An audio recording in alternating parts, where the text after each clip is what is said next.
আসসালামু আলাইকুম। ঢাকার উত্তরার মাইলস্টোন স্কুল অ্যান্ড কলেজের যে ঘটনা, এই ঘটনায় আমরা খুবই মর্মাহত। আসলে ভাই আমরা জাতি হিসেবে খুবই লজ্জিত ভাই, খুবই লজ্জিত। কেন লজ্জিত আমরা? এই যে ঢাকার মতো জনবহুল এলাকায় এরকম একটা বিমান উড়ানো হলো কেন? এই প্রশিক্ষণিক বিমানটা এখানে না উড়ালেও পারতো। এই বিমান উড়ানোর জন্য কি আর কোনো জায়গা ছিল না? এতগুলা মায়ের কোল যে খালি হলো, এগুলার দায়ভার কে নিবে?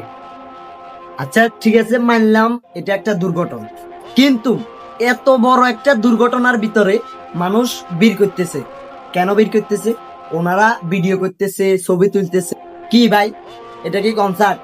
আপনাদের ভিড়ের কারণে একটা অ্যাম্বুলেন্স ঢুকতে পারতেছেন, আপনারা ভিড় না করে কেউ একজনকে বাঁচান। আসলে ভাই আমরা মানুষ হবো কবে? তার ভেতরে ভাই আবার ফটোকল। আপনারা ভাই ফটোকল না দিয়ে মানুষ বাঁচান।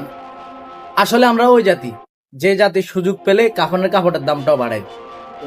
আর ভাই আপনাদের কি মনুষ্যত্ব বোধ বলতে কিচ্ছু নাই? ওখানে আসলে অনেকের রক্তের প্রয়োজন। আপনারা যারা যারা আশেপাশে আছেন তারা একটু এগিয়ে আসুন। আপনাদের রক্ত দেওয়ার কারণে হয়তো একটা মায়ের সন্তান বেঁচে যেতে পারে। আর ভাই একটা কথা বলি, আমরা বাঙালি জাতি, আমরা মানুষের উপকার থেকে অপকারে বেশি লাগে। ধন্যবাদ সবাইকে। আসসালামু আলাইকুম।